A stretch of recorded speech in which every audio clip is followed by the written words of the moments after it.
Hello and welcome everybody. As we're gathering together, we would appreciate it if you could put your name in the chat, the name of your municipality or organization, and what brings you here today, just as we're gathering together. So yeah, go ahead and put your name in the chat, what municipality or organization you're representing, and what brings you here today. Thanks so much.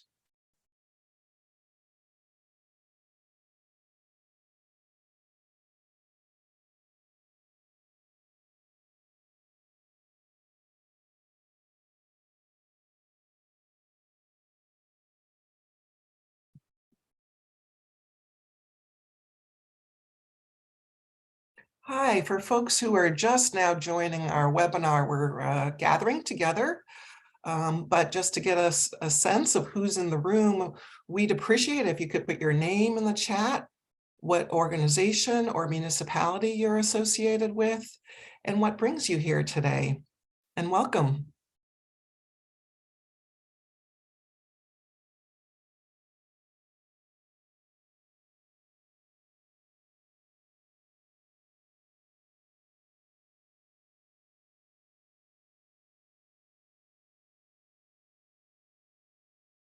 Hi, everybody. Welcome to our webinar. We're just gathering together. If you'd put your name in the chat, what organization you're with or municipality, and what brings you here today, we'd greatly appreciate it.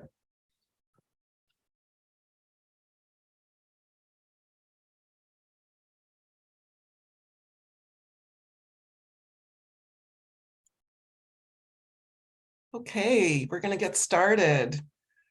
Welcome, everybody. My name is Angela Brown. I'm Chief of Economic Development here at the Metropolitan Area Planning Council, sometimes known as MAPC. We're really excited that you're joining us here for a session called Win Federal Money and Create Good Jobs for Your Community. Before getting started with our program, I just wanted to offer a couple of framing remarks, a little bit of context. We know that many of you are coming from municipalities and might be staffing the planning and development function, or perhaps are members of planning committees for your city or town. And we know that you have multiple projects and responsibilities at any given time. And sometimes that local communities have shared with us, they may not always have as much staff capacity as would be desired.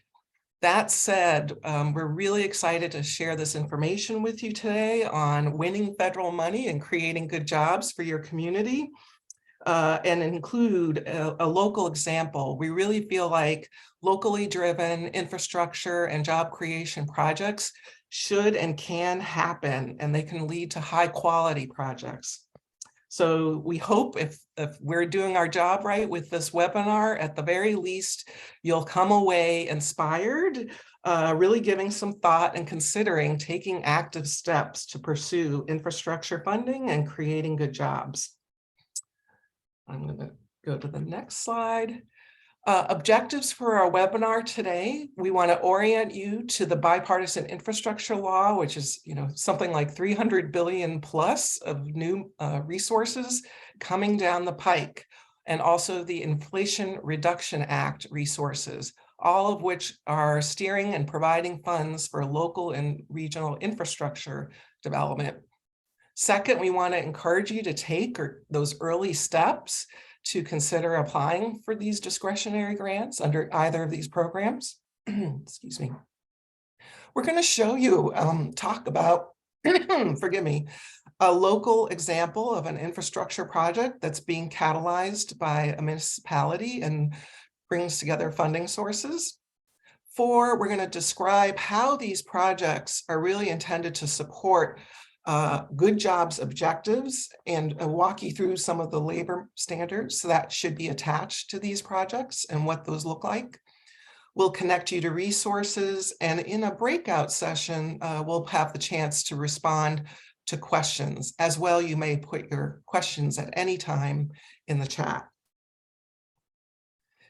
We're really excited that we have a fabulous expert panel for you today. representing organizations that are involved with all aspects of infrastructure and also the job quality standards. I'm not going to go detail right now, but actually start to do the introductions and have our panelists introduce themselves.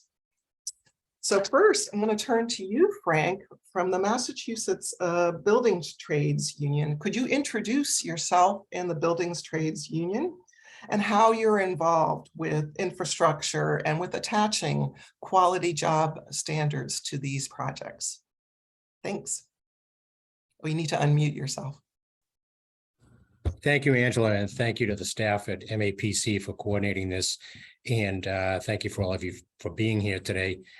Just by brief introduction, I'm the president of the Massachusetts Building Trades Unions, which represents 75,000 tradesmen and women who work for over 3,000 union contractors in every aspect of the construction industry in Massachusetts, including what we're talking about here today, the infrastructure work. Today, we're here to talk about the more than, as Angela mentioned, I think it's about 9.2 billion, 9.5 billion that's slated to come to Massachusetts over the next 5 years. I think everybody would agree that's a lot of money. But more specifically, how to include labor standards and the provisions that can improve your scores as municipalities and as agencies on grant applications, and also to maximize the federal tax credits available. Beyond simply enhancing your scores, though, we're going to be highlighting ways to actually achieve those goals. You know, we've all been around to see goals that don't get met or applications that there's not a lot of follow through on. And we're here to make sure that doesn't happen as well, because we want to maximize the benefits for Massachusetts at large and your communities individually. As President Biden says all the time, to build back better. We can do this the right way. And largely, one of the biggest opportunities is through apprenticeship utilization and providing opportunities to your residents of your communities to be more diverse, equitable, and inclusive, local hiring goals, and even more. And there's other tools we'll talk about later on. Massachusetts Building Trades Unions have had these programs in place for over 100 years. We're 103 years old this year.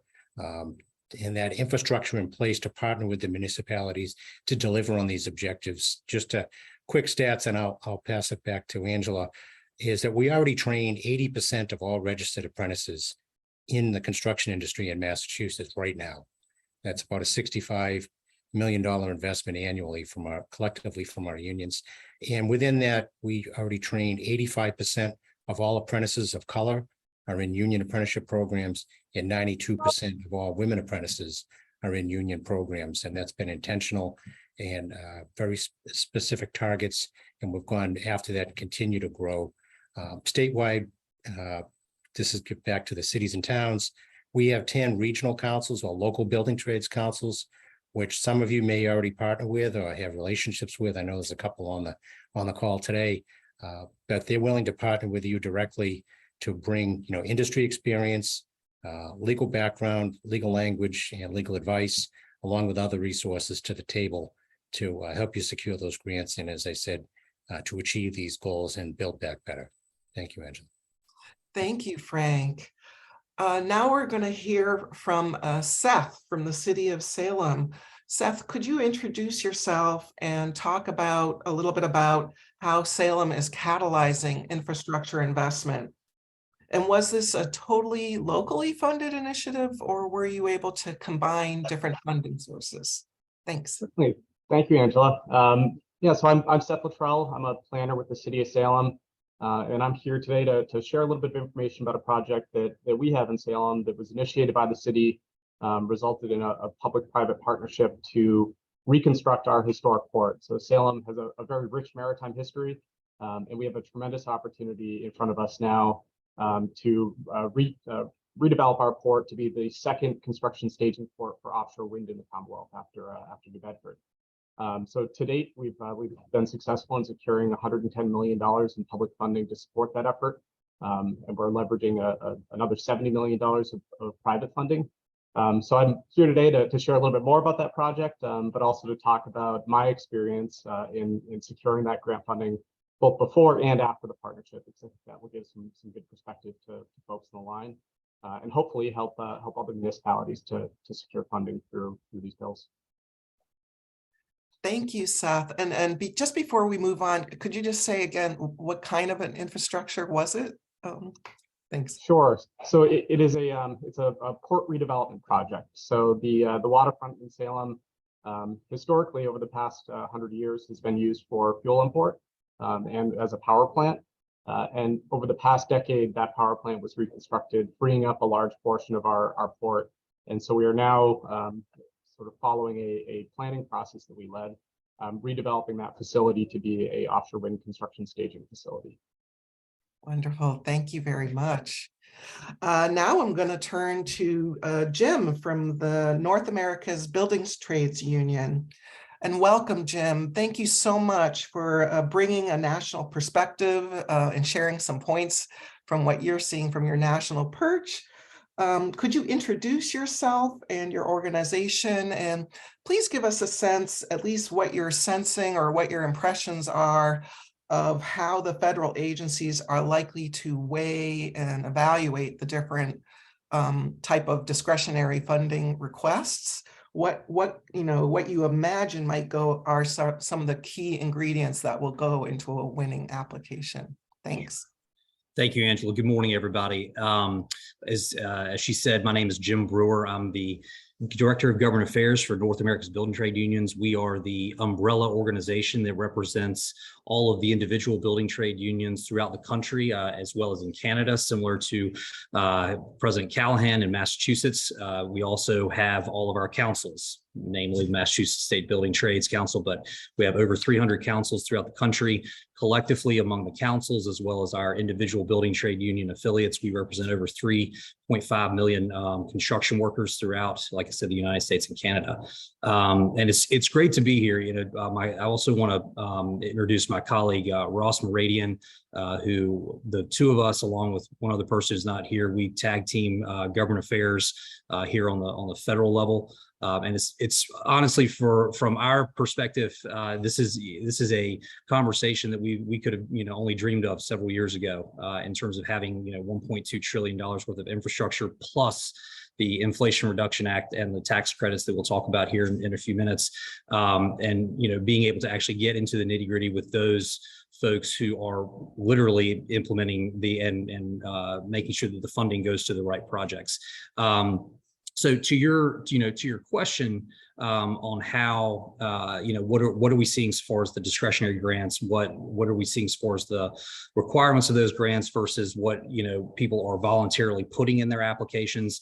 With frankly an emphasis on part of the title of today's panel being how do you win federal money and at the same time create good jobs. Those two go hand in hand very well on an application, especially the latter. And specifically what we're talking about is, and really I should back up, because one thing everybody should be aware of is that 90% of all of the funding and much of the funding, it's not a majority of it, but much of the funding within the bipartisan infrastructure law, IIJA as a lot of other folks call it, is covered by prevailing wage. So there's already a requirement there within many of these discretionary grant programs, as well as the formula funding, which, of course, y'all may probably will receive a fair amount from, to have prevailing wage requirements. So beyond that, in the applications and the notice of funding opportunities of the Department of Transportation and other departments, commerce, energy, depending, of course, on the type of project.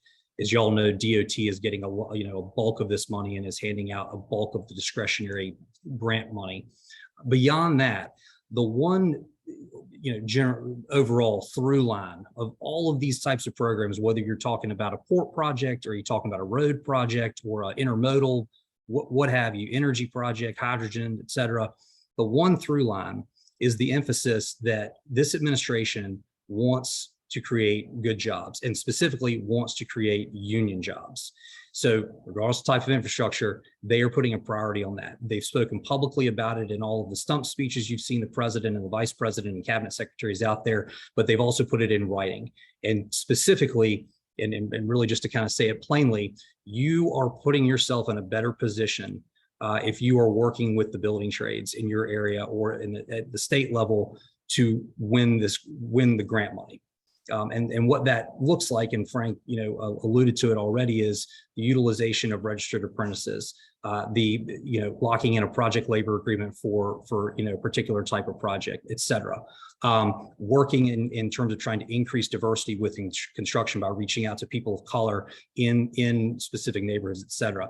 These are commonalities. If you literally compare all the different applications through the notice of funding opportunities, this is the one through line that every application is putting an emphasis on. In some cases, it's literally worth points on your application when the DOT gets it and is they have a blind review process, so to speak. They are still looking and seeing, okay, who is doing this? And that brings me to my last point, is that the DOT wants to know. The Department of Commerce wants to know, the Department of Energy wants to know, those are the three main ones handing out a lot of this discretionary money, but they want to see on your applications, attached to your applications, that you are working with your building trades. They want a letter.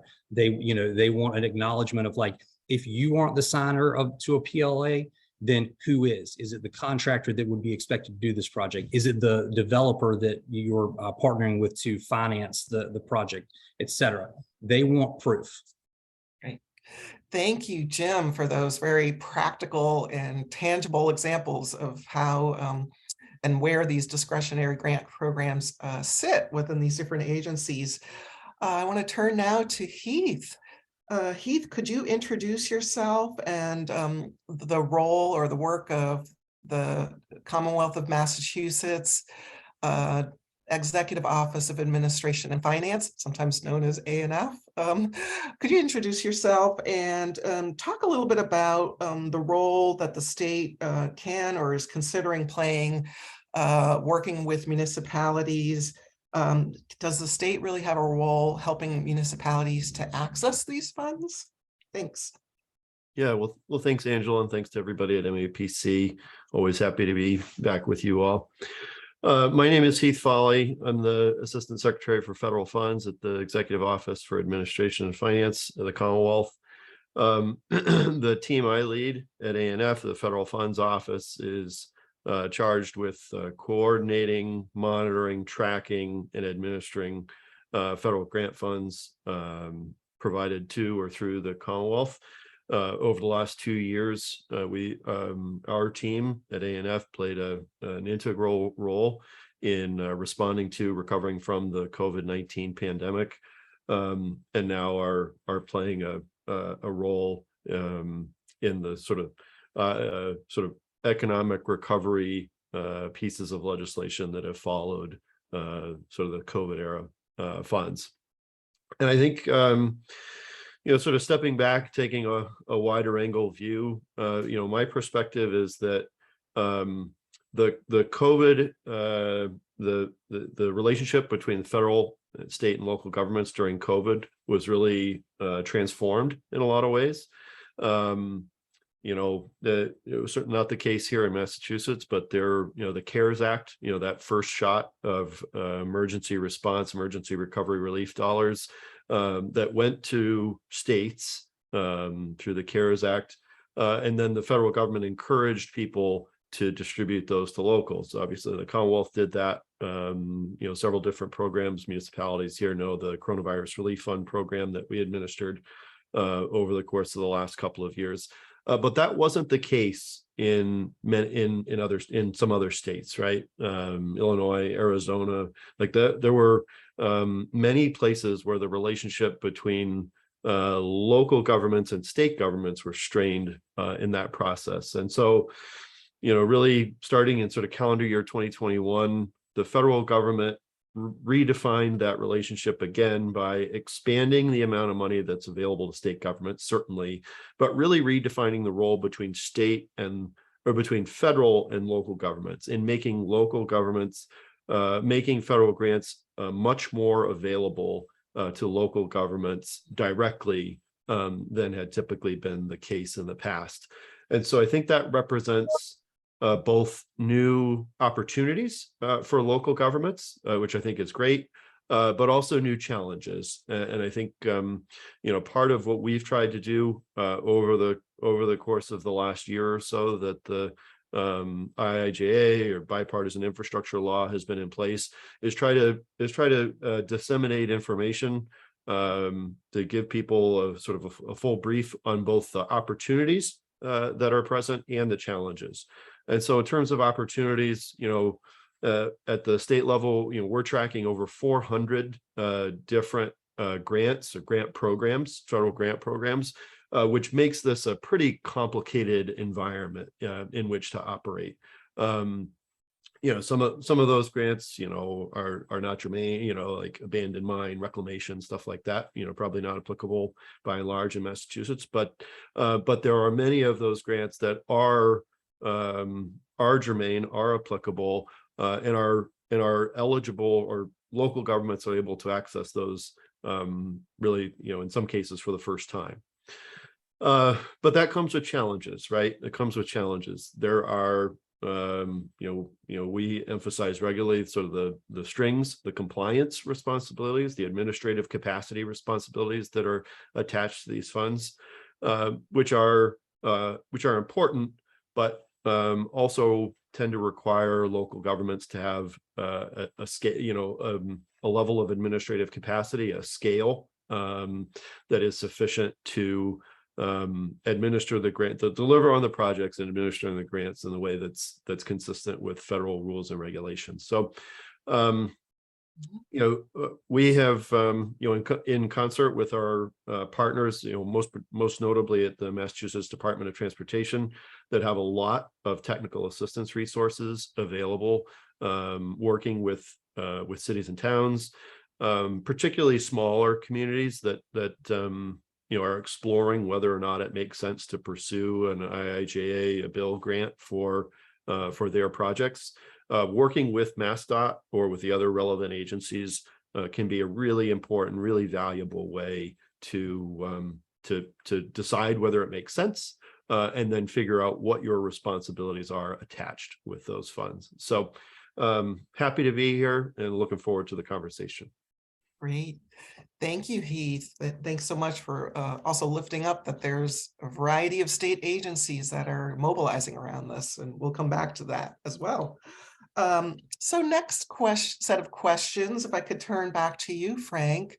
I wondered if you could share a little bit about how the Massachusetts buildings trades unions can really help with designing a strong response, including some of these project labor agreements or apprenticeships or other, in fact, as you mentioned, diversity, equity, inclusion initiatives that could be encompassed within these proposals. Could you share a little bit? And I also believe you have a video to share with us. Sure. Thanks, Angie. I'd be happy to answer it, but I think it's important to emphasize what I was talking about in my introduction, that it's not just about getting the grants, but making it happen. And I do have a brief video. I know Sasha was going to put it up just to show the impact on this for the career opportunities through our apprenticeship programs. And if you could run that, I think that gives a flavor for what we're talking about and what we do. This is Susie Correa, who's a second-year apprentice for the IBEW, the electricians union.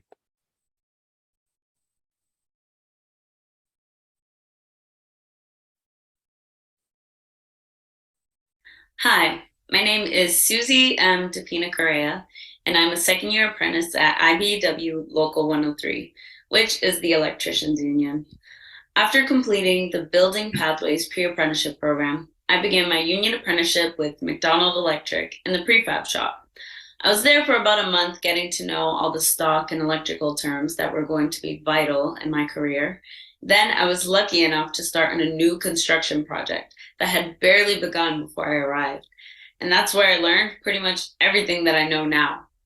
What I love about my job is that even when presented with a repetitive task to do, no 2 days are ever the same. There's always something new to learn and a different challenge to overcome. It keeps you on your toes, and personally, it's also whipped me into shape. I'd say the biggest way that my union construction apprenticeship has changed my life is the financial security it has provided for my mother and I. Being her legal guardian means that everything kind of falls on my shoulders sometimes. And before the union, it was a struggle trying to support two adults on $16 to $18 an hour. I've only just started in the union, and I'm already making plans to buy my mom her first house in less than 3 years. So, for anyone considering a union trade, just know that if you do, it will be the best decision you have ever made. You gain a family you never knew you needed. You leave every workday feeling fulfilled, and you'll be able to provide for the people you love the same way I have. Don't let the opportunity pass you. All right. Thanks, Sasha, for running that. And I think that emphasizes where we stand, because everything flows from apprenticeship. Everybody who's on this call from the municipalities, you're the owner of these projects at the end of the day. And I know we've been talking about skill shortages and labor shortages. You want a skilled workforce out there, which we provide jointly with these are joint programs which are run with our employers. And we invest over $65 million a year just in Massachusetts alone. And I'm sure Jim can touch on what the national figures are. And that's free, by the way, to those apprentices. That's that college level training. In the case of the IBW, it's 5 years. But it's also about the opportunities that she talked about. It's not just a job, it's a career. It's a career opportunity. So she could take that training. We hope she stays local, and I expect she will, but she could take those skills anywhere in the country and earn good wages and health insurance, pension, annuity, and real security for her and her family. And it's important to note that these are registered apprentices, registered apprenticeship programs, not just a summer jobs program. Unfortunately, there's some fly-by-night outfits out there. But in conjunction with that too, is diversity, equity, and inclusion. We have also funded, and we got $100,000 from the state last year on the budget to partially fund Building Pathways, which was an initiative founded by Marty Walsh before he was mayor of Boston. He was the past president of the Boston Building Trades, and of course now secretary. And that's a model that's been copied around the country. They have pre-apprenticeship programs to bring in previously underserved communities, whether it's women, people of color. We have a Helmets to Hard Hats program for our veterans to provide those opportunities to them. And those two things are important. And there's a piece in here, Jim touched on the prevailing wage certified payrolls. That sounds kind of arcane, and it's not just a piece of paper, but it tracks not just the wages, which is certainly important to make sure that they're being paid properly. And the Massport does a great job on this, and we have materials for the cities and towns to track diversity, equity, and inclusion. Again, it's not good enough if it's just a goal that's never met. As I said at the beginning, we want to make sure they're tracking that. So if they're falling short, you as the municipality can get together with your contractor and say, hey, not wait till the job's over. Say, hey, what are you doing about this? It gives us the opportunity to bring in more people into these programs. I mean, we did this at UMass Boston.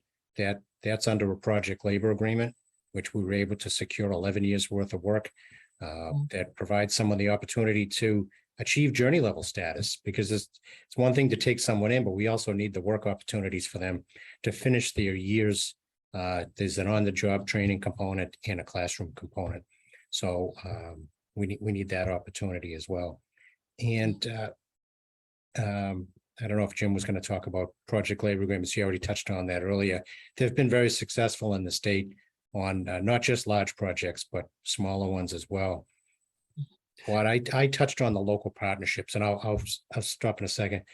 Reach out to you, to us, certainly at the state level, but our local building trades councils, they've got the language that's been proven for 60 years on project labor agreements, for apprenticeship, building pathways, certified payrolls, diversity, equity, and inclusion. We've been doing this for an awful long time, and we can help you, save you a lot of time and put that language together for you. And of course, work with you as for a letter of support for your project as well.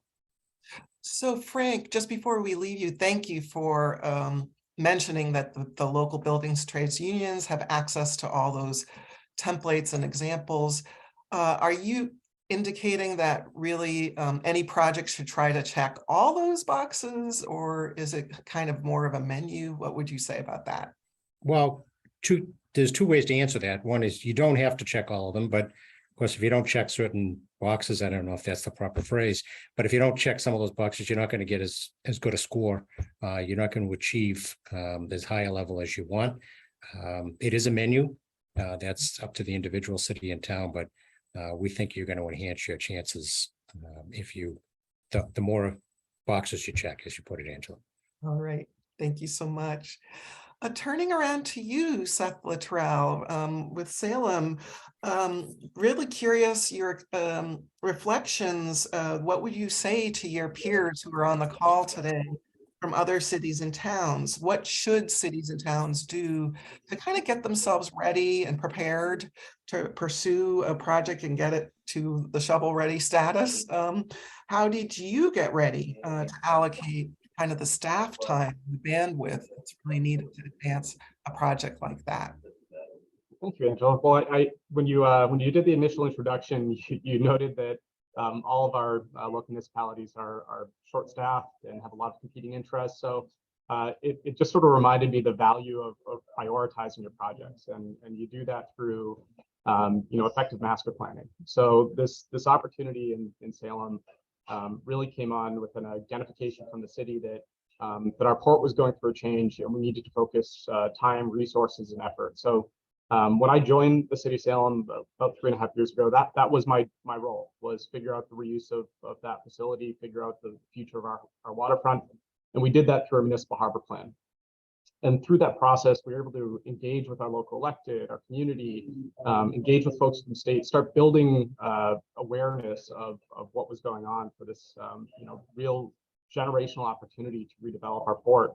And so that really led to the ability to devote this kind of effort. So in 2021, this was before the public-private partnership, we were successful in a $2.5 million grant through PIDP, which is the Port Infrastructure Development Program.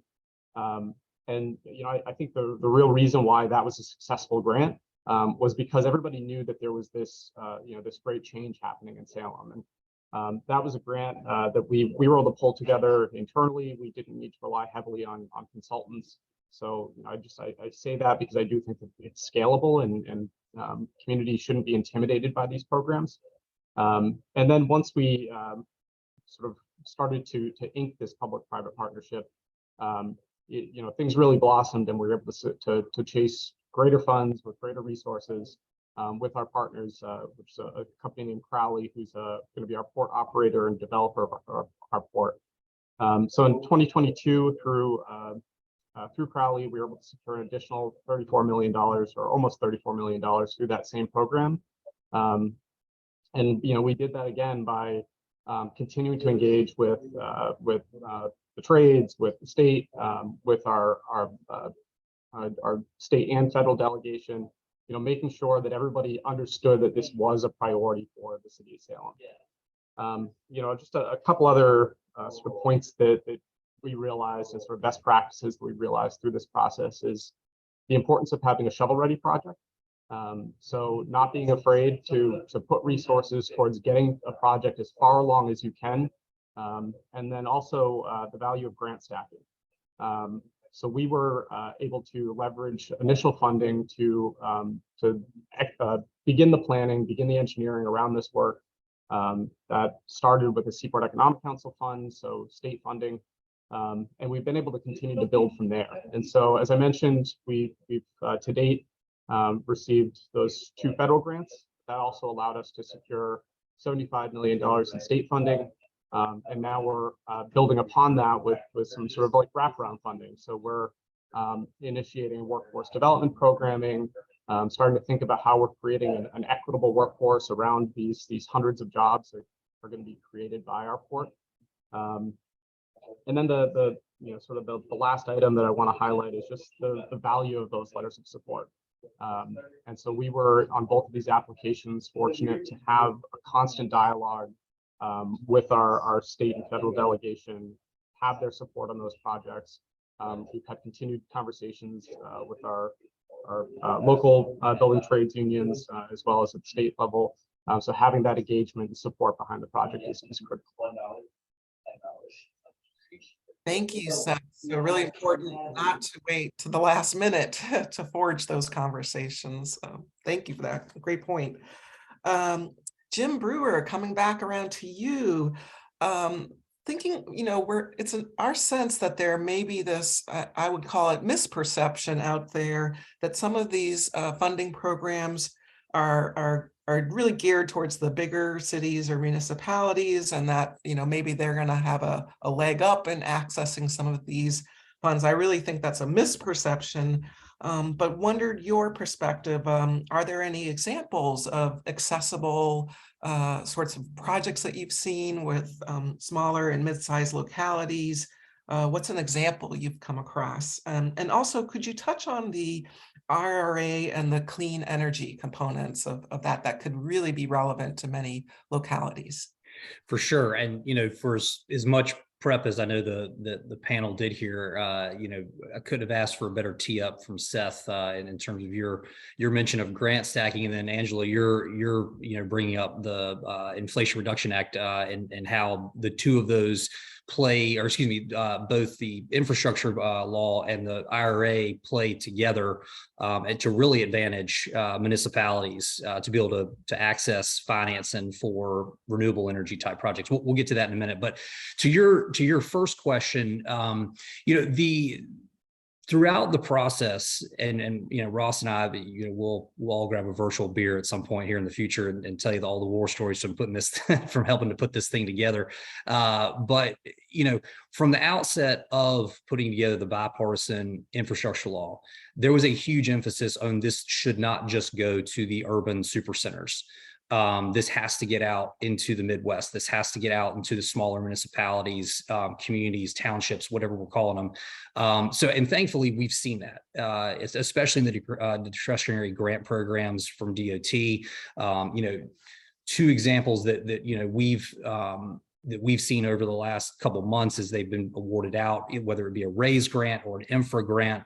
But in this particular case, RAISE grant, Washington, Ohio, for a new intermodal transportation corridor connector, $1 million. Okay, we're not in federal government dollars. We're not breaking the bank here, right? But also another example in just right up the coast in Providence, Rhode Island, same type of thing. $1 million for a bicycle and pedestrian corridor, helping to increase mobility, different types of mobility, obviously for that municipality. There are other examples, just that have come the unique. I mean, well, not unique, but the good thing about those two examples is that both of those projects were using a project labor agreement, and making sure that those jobs are good jobs, good wages, good benefits, starting careers for folks, as we've been talking about. Second part of the question with regard to the IRA, Inflation Reduction Act, the number one priority for the building trades, excuse me, collectively in this past Congress was to make sure that any new federal and really even existing federal tax credits, which we view as the same thing as direct funding, et cetera, have labor standards on them, the same as you would have with these discretionary grant programs that have prevailing wage, et cetera. Tax credits are just another way to move federal money. So thankfully, we had supporters in that. We're able to get those on the Inflation Reduction Act, and specifically, I actually want to share my screen really quick for the benefit. And y'all are probably well aware of the benefits that y'all have from. Give me 2 seconds here. Oh, no. So over $300 billion worth of clean energy tax incentives. All of these tax incentives you see up here are the ones that you should be interested in. they speak for themselves in terms of the type of project that we're talking about. Most of them do. With the production tax credit down there, Section 45, and the investment tax credit down there, Section 48. We're talking a majority historically of these were existing tax credits before the Inflation Reduction Act. Majority of those were among onshore wind projects or solar projects. Although there are a ton of other projects that qualify under those two traditional clean energy and renewable energy tax credits. These other ones here that you see on the screen, alternative fuel refueling property credit, that's for EV infrastructure, just reading between the lines there. The clean electricity investment credit, that is for zero emissions, any type of energy that would have zero emissions after that technology is put into place.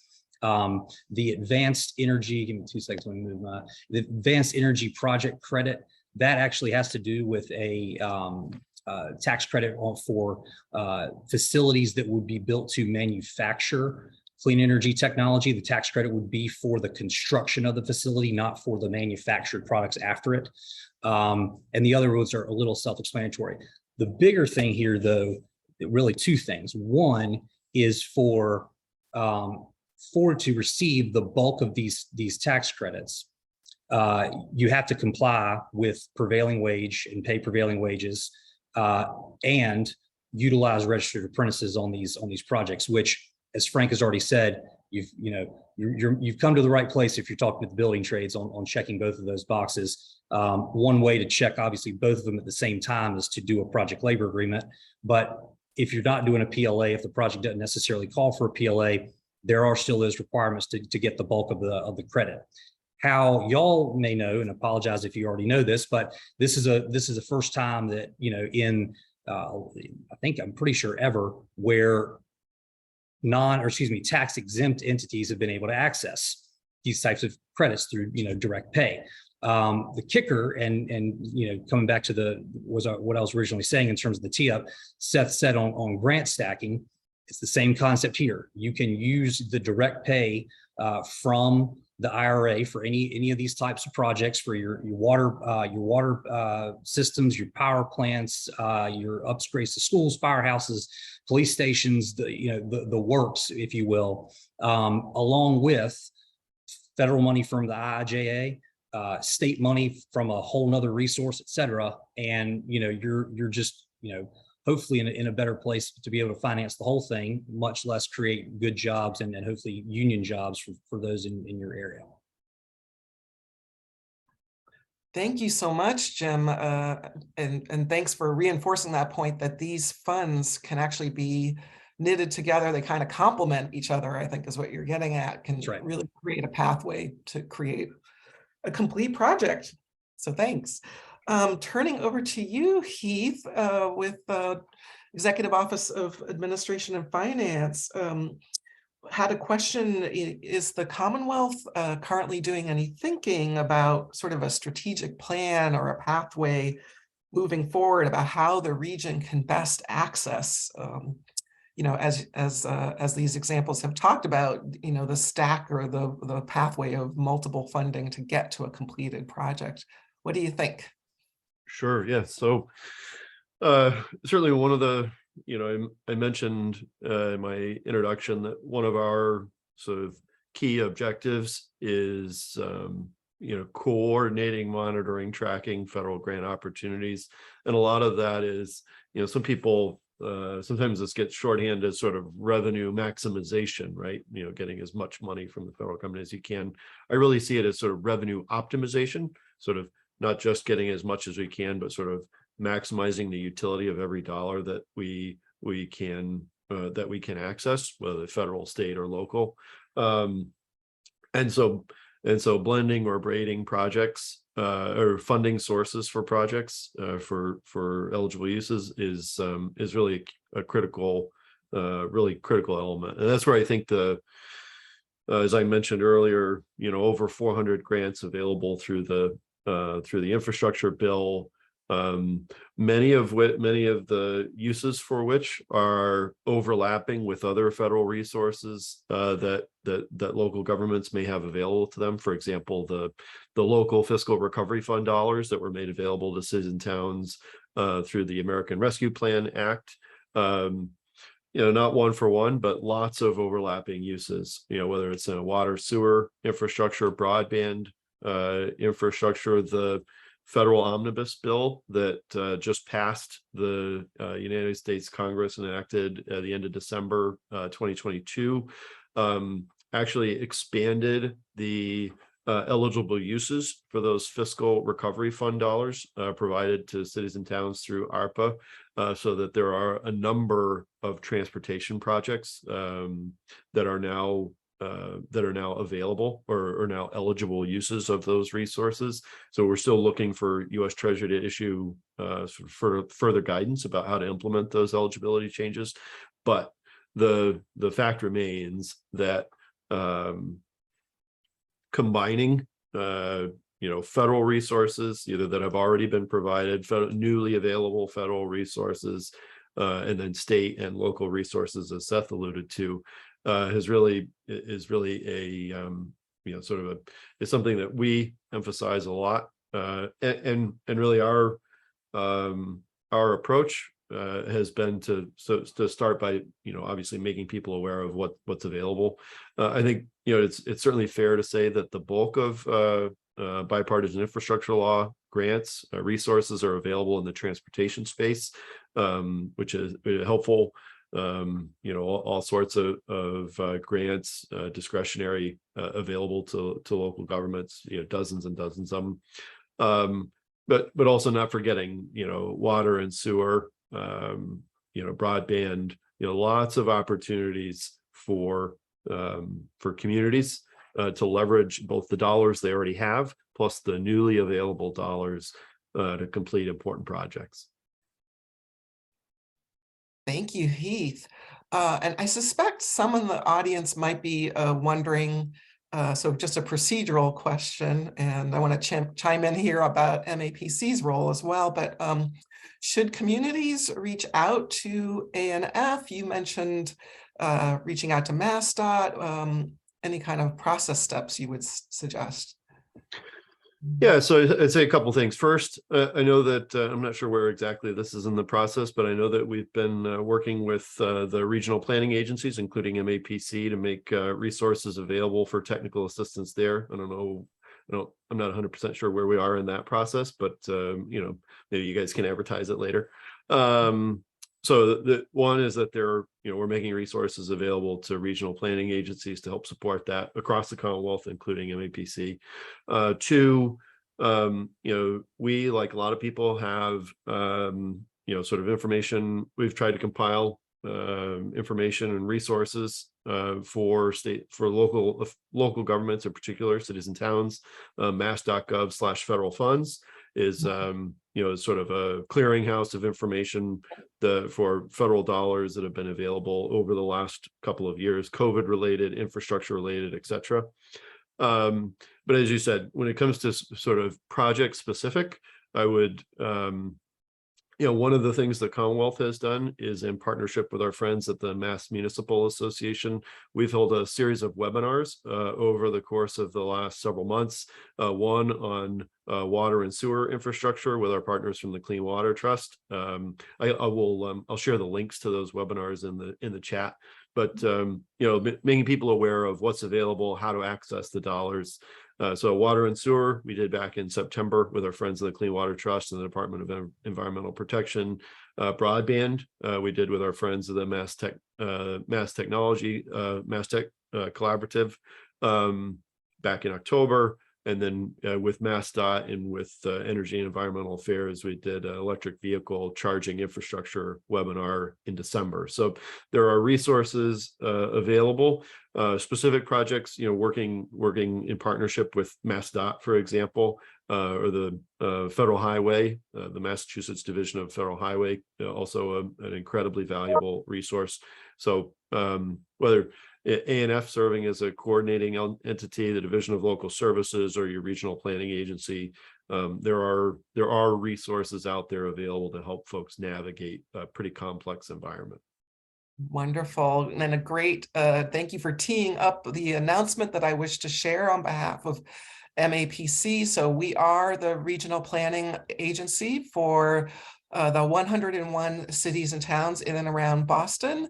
And we have been funded and have an agreement with the Commonwealth to provide technical assistance. Possibly will take the form of webinars and group sessions, but also one-on-one support to aid our cities and towns going after funding sources, both state and federal, for some of this work. So we're excited about that new agreement, and also the other regional planning entities around the Commonwealth also have that resource available. So stay tuned for more news about that.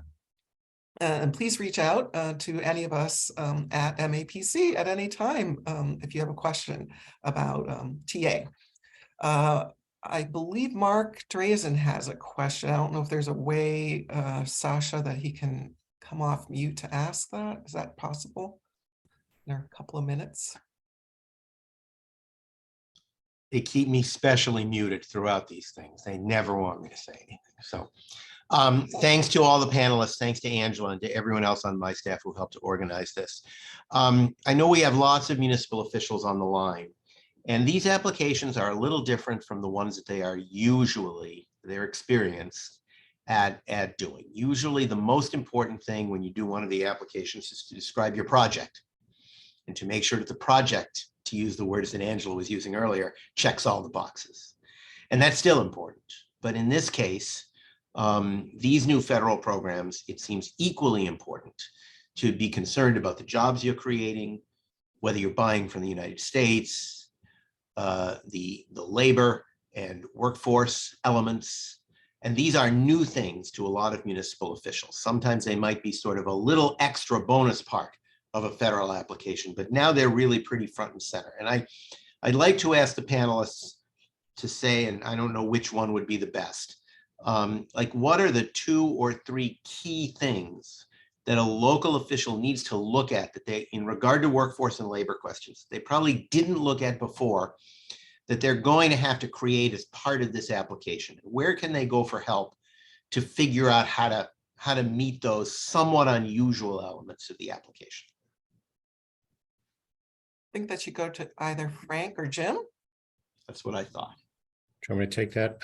I'll take that, Jim. Thanks, Mark. And again, thank you for having the staff put this together. It's really important. But as I noted and Jim noted, we have 10 local building trades councils, and of course us as the statewide organization for the technical support to talk about the things. But I think you were talking about the specifics of what would be in there. Obviously, registered apprenticeship is central to a lot of this. Depending on the project labor agreement checks all the boxes by itself.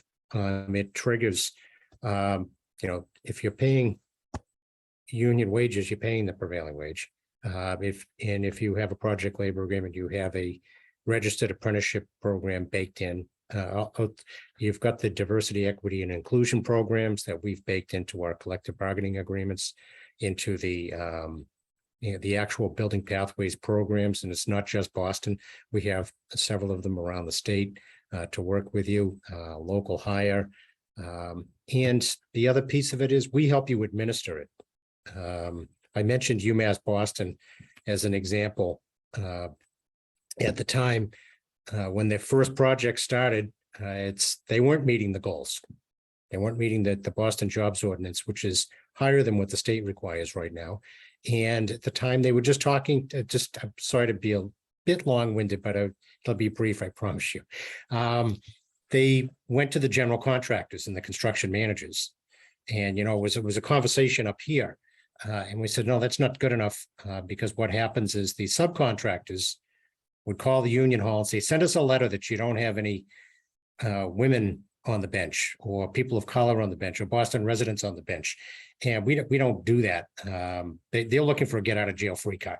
I hate to use that phrase, but we said, no, we need to have these meetings with the subcontractors in the room 2, 3, 4 weeks out before they show up on the job. So they're mobilizing. So if I'm the business agent or the business manager of a specific union, and the contractor calls me up Monday morning, it says, I need 10 people. And the phrase is, I need 10 guys, not 10 women, not 10 Boston residents, not 10 people of color. And can you send them over? Oh, and by the way, they have to be a certain amount of residents, certain amount of women, certain amount of people of color. That's a fire drill. So we were much more intentional about it. And we've got the numbers to back it up. That really worked very, very well. We met and or exceeded the goals for the remaining projects, and even on that project as well. Ironically, it was the Edward M. Kennedy Institute. He'd be rolling over in his grave if we didn't meet those requirements. And we were able to successfully meet all those goals, and in some cases exceed them. Thank you. So I got a little long-winded there, but we bring that to bear on our everyday operations. So we'd be more than happy to partner with any municipality, just as we do with private construction owners. Thank you. We have gone over a lot of information today. I just want to briefly make a plug for, I hope people can see this time. I do apologize for my technical issues earlier, but wanted to make a plug for visiting our dedicated webpage. Can you see this, the MAPC resources? Great. So you've heard about the different funding programs, sample programs under Department of Transportation, RAISE, Safe Streets, bridge programs. All of this and more are available through links that can be found at the MAPC Resource Library Infrastructure Opportunity. So just wanted to make a quick plug for that. And then I am going to close my screen, and I'm going to turn it back to you, Sasha. I think we're about to transition to breakout groups. I want to encourage everyone to keep bringing your questions. Okay, I hope that everyone had a productive conversation, got to ask questions in your breakout rooms. Really want to thank you for participating today. And for exploring these possibilities. And again, I want to say a huge thank you. Metropolitan Area Planning Council so appreciates today's expert panel. Frank Callahan from the Mass Building Trades Unions, Seth Luttrell from the Port Authority, Deputy Planner for the City of Salem, Jim Brewer, Director of Government Affairs from North America's Building Trades Unions, and Heath Foley, Assistant Secretary for Federal Funds from Commonwealth of Massachusetts, Executive Office of Administration and Finance. So thank you to you all. Please know that this recording will be posted at the web page that I showed you earlier. So others that were not able to attend will be able to access this recording as well as the other resources provided there. Sasha, do I have anything else I need to attend to, or I think we're all set? I don't think so. Thank you so much, everyone, for joining us today.